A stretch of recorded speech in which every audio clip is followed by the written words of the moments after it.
Naglilinis na naman sila dito. Nag-vacuum na sa road, mga bedsheet, mga upuan. Ayan, yan sila.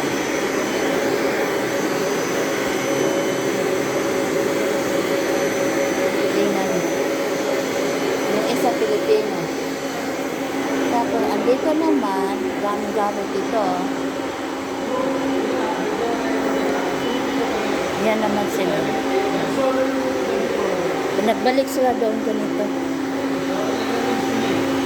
Kahapon dito, siya akala ko, last na nila ngayon magtrabaho. Yung pala, pinalinis sa kanila yung mga bed. Mas maliliit ng bed.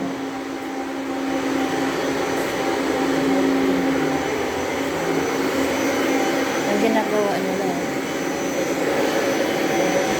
Pati yan, lahat yan.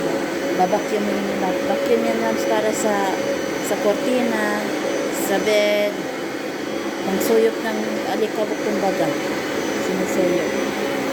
Nagbabantay dito kasi ako lang mag-isa.